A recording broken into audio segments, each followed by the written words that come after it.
Welcome to our channel. నమస్కారం. YSR Congress party మళ్ళీ మొదలుపెట్టింది వికృత రాక్షస రాజకీయ క్రీడ. రాళ్ళేద్దాం అనుకున్నారు.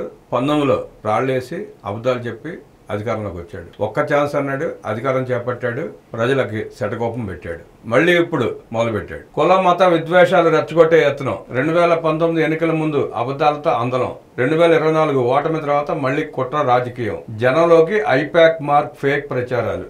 ఐపాక్ 400 కోట్ల ఖర్చు దండగా అనుకున్నాడు, వాళ్ళని పంపించేశాడు. సొంత నీలి కూలి జనాలను పెట్టుకుని విషప్రచారాలు మొదలుపెట్టాడు. పాస్టర్ ప్రవీణ్ మృతిపై అసత్య ఆరోపణలు. ప్రవీణ్ యాక్సిడెంట్గా చనిపోయిన విషయాన్ని అందరికీ తెలిసిందే. నేను ఐజీ గారు కూడా స్పష్టంగా చెప్పారు ఏం జరిగింది, ఎలా జరిగింది, ఏంటనేది. అయినా విచారణ పూర్తయ్యేలోపే జగన్మోహన్ రెడ్డి గారి మేనత్త విమలారెడ్డి గారు కొంతమంది పాస్టర్లను పెట్టుకుని ఎలా విషప్రచారం చేశారో చూసాం. చంపారన్నారు, చంపించారన్నారు, రకరకాలుగా వాళ్ళ నోటికి ఏదొస్తే అది మాట్లాడారు. అవన్నీ తప్పుడు ఆరోపణలని పోలీసు వారు తేల్చి స్పష్టంగా వీడియో సాక్ష్యాధారాలతో ఐజీ గారు చెప్పారు. అది తేలిపోయింది. హత్య అంటూ అలజడి రేపే ప్రయత్నం. యాక్సిడెంటల్గా చనిపోయిన దానికి కూడా హత్య అంటూ కులాల మధ్య మతాల మధ్య రాజకీయ విభేదాలు సృష్టించి వాడుకునే ప్రయత్నం చేశాడు. ఫెయిల్ అయ్యాడు. రైతు పోరన్నాడు, ఫెయిల్ అయ్యాడు. ఫీజు పోరన్నాడు, ఫెయిల్ అయ్యాడు. యువత పోరన్నాడు, ఫెయిల్ అయ్యాడు. ఆఖరికి మత రాజకీయాలు ఎగదోసి రెచ్చగొట్టి రాజకీయ లబ్ధి పొందే ప్రయత్నం చేసినా ఫెయిల్ అయ్యాడు. ప్రజలు చీకొడుతున్నారు, అర్థం కావట్లే వాళ్ళకి. టీటీడీ గోశాలపై దుష్ప్రచారం. ఆవులు చనిపోయాయంటూ దుష్ప్రచారం చేశాడు. అవన్నీ పచ్చి అబద్ధాలని చెప్పి గోశాల అధికారులు తేల్చి చెప్పారు. టీటీడీ ఆ వార్తల మీద, ఆ మాజీ చైర్మన్ మీద కేసులు ఫైల్ చేయడం రెడీ అవుతుంది. ప్రతిదీ అబద్ధాలు ప్రచారం చేయటం, రాజకీయ లబ్ధి పొందే ప్రయత్నం చేయటం, అన్నింటిలో ఫెయిల్ అవటం. ఎందుకు చేస్తున్నాడు, ఏం చేయబోతున్నాడు ఆయనకు కూడా తెలియని పరిస్థితి.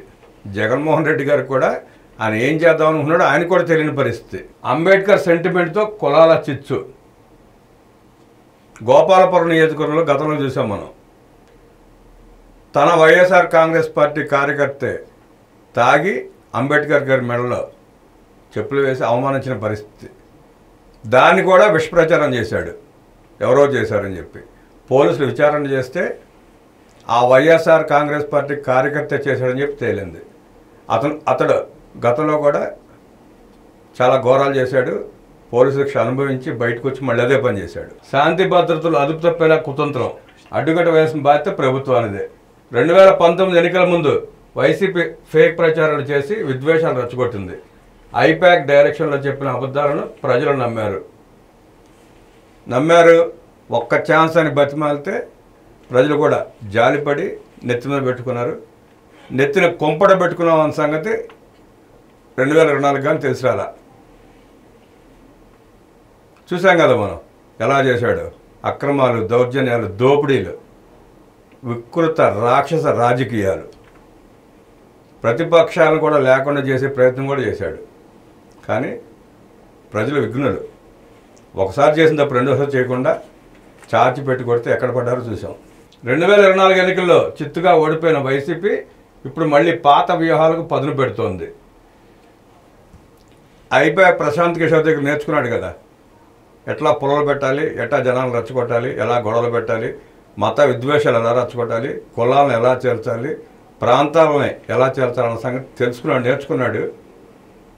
ఇక ఆ డబ్బులు వాళ్ళకెందుకులే, మనం కూల్ మీడియాకి ఇచ్చుకుందామని చెప్పి వాళ్ళ పంపించేసి తన మందన పెట్టుకుని విషప్రచారం మళ్ళీ మొదలుపెట్టాడు.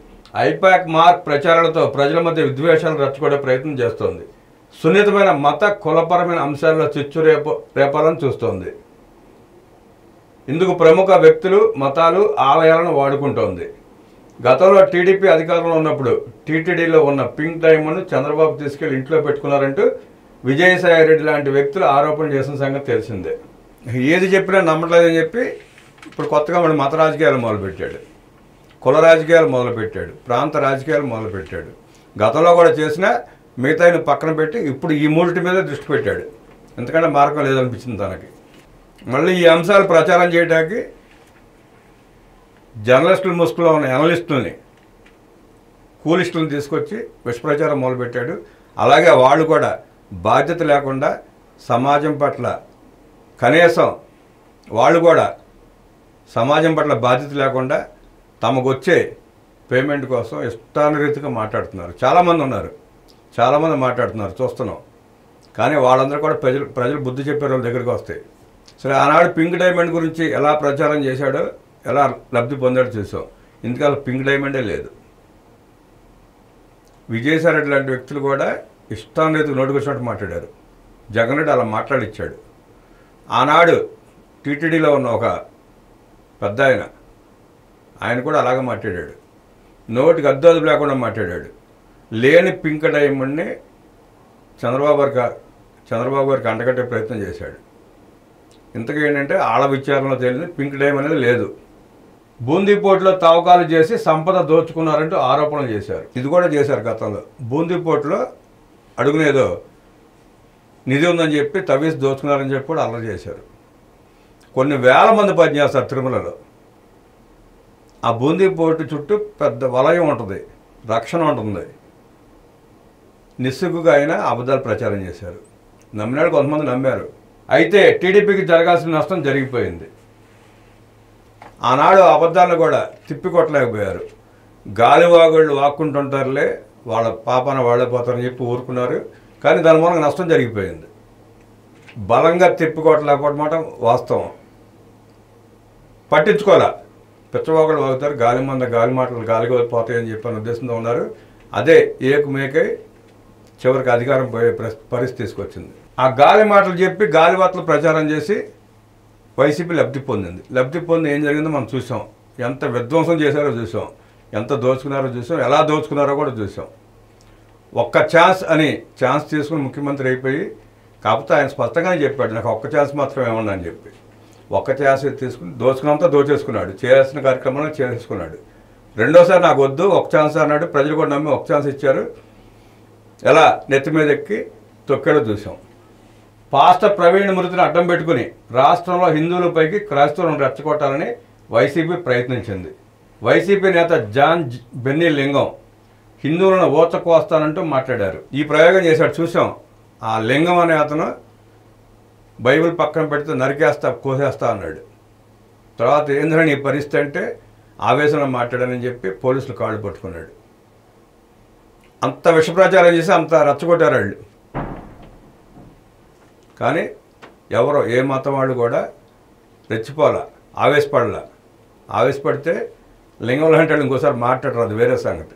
పాస్టర్ ప్రవీణ్ను హత్య చేశారంటూ జూపూడి ప్రభాకర్ కూడా రెచ్చగొట్టేలా మాట్లాడాడు. ఆయన మృతిని అడ్డు పెట్టుకుని లబ్ధి పొందాలన్న ప్రయత్నం బెడుచుకోవడంతో వైసీపీ పట్ల హిందువులలో వ్యతిరేకత రాకుండా జగన్ అర్జెంటుగా హిందూ ధర్మ పరిరక్షకుడిగా అవతారం ఎత్తాడు. ఈ ప్రయత్నాలు చేసిన తర్వాత జూపూడి ప్రభాకర్ 2 సార్లు ఎమ్మెల్సీ చేసినట్టున్నాడు, కొంచెం చదువుకున్నాడు, జ్ఞానం ఉన్న మనిషి. అతను కూడా దిగజారిపోయి మాట్లాడటం చిరాకు పుట్టించింది ప్రజలకి. సరే, దాన్ని కవర్ చేసుకుంటానికి జగన్మోహన్ రెడ్డి హిందూ పరిరక్షకుడిలాగా, హిందూ ధర్మబోధకుడిలాగా పోస్టులు వేసుకుని అడవాడు చేశారు. అయినా చీకొట్టారు ప్రజలు, అది వేరే సంగతి. గత వారంలో ఒకే రోజున జగన్ హిందూ ధర్మ పరిరక్షకుడు అంటూ సోషల్ మీడియాలో 40 పైగా పోస్టులు ప్రత్యక్షమయ్యాయి. వైసీపీ నేతలు ఓవైపు హిందువులపైకి క్రైస్తవులు రెచ్చగొడుతూనే మరోవైపు ప్రభుత్వం పట్ల హిందువులలో వ్యతిరేకత కలిగించేలా ప్రయత్నిస్తున్నారు. ఇందులో భాగంగానే టీటీడీ గోశాలలో 3 నెలల్లో 100 గోవులు మరణించాయని ఆ పార్టీ నేత టీటీడీ మాజీ చైర్మన్ కూడా ఆయన బొమ్మల కరుణాకర్ రెడ్డి ఆరోపించారు. ఏ ఎత్తులేసినా పారట్లేదని చెప్పి హిందువుల మనోభావం రెచ్చగొట్టేలాగా, విద్వేషాలు పెంచేలాగా గోశాల మృతులంటూ ఎప్పుడో పాత ఫోటోలు, ఎక్కడో జరిగిన ఫోటోలు తీసుకొచ్చి ప్రచారం మొదలుపెట్టారు. దాన్ని ఖండిస్తూ టీటీడీ అధికారులు తీవ్రమైన చర్యలు తీసుకోవడానికి కూడా సిద్ధమయ్యారు. ఆ బొమ్మల కరుణాకర్ రెడ్డి నాస్తికుడు, ఆయనకి దేవుడి పట్ల నమ్మకం లేదు. ఆయన్ని కూడా చైర్మన్ చేసి జగన్మోహన్ రెడ్డి ఎలా కుళ్ళు రాజకీయాలు చేశాడో మనం చూసాం. ఏలూరు జిల్లా భీమడోలు మండలం పొలసానిపల్లిలో ఆదివారం అంబేద్కర్ విగ్రహాన్ని గుర్తులేని వ్యక్తులు చెప్పుల దండ వేసిన ఘటన జరిగింది. దీనిపై పోలీసులు విచారణ చేస్తున్నారు. సోమవారం అంబేద్కర్ జయంతి నేపథ్యంలో విద్వేషాలు రెచ్చగొట్టేలా రాష్ట్రంలో ఇలాంటి ఘటనలు జరిగే అవకాశం ఉందని ప్రభుత్వానికి ముందే సమాచారం ఉంది. సరే, ఏ ఎత్తులో పారట్లా, కనీసం అంబేద్కర్ గారి కన్నా అవమానం జరిగేలా చేస్తే మళ్ళీ విద్వేషాలు రెచ్చగొట్టచ్చు, రాజకీయ లబ్ధి పొందొచ్చు అనుకున్నాడు. కానీ ఇలాంటి వాళ్ళని విచారణ పేరుతో కాలయాపన చేయకుండా కఠినంగా శిక్షిస్తే కానీ ఇవన్నీ కంట్రోల్ కావు. ఎస్సీ వర్గీకరణపై గప్చిప్.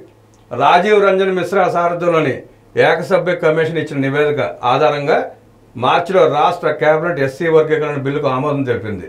నేరుగా స్పందించని వైసీపీ దొంగచాటుగా మతం పేరుతో అంబేద్కర్ సెంటిమెంట్తో ఎస్సీలను రెచ్చగొట్టేందుకు ప్రయత్నిస్తోంది. ఆ ఎస్సీ వర్గీకరణ గురించి నోరెత్తి ఎక్కడ మాట్లాడేది ఇంతవరకు జగన్మోహన్ రెడ్డి కానీ జగన్మోహన్ రెడ్డి నాయకులు కానీ పార్లమెంట్లో కానీ అసెంబ్లీలో కానీ బయట కానీ ఎక్కడా మాట్లాడలే.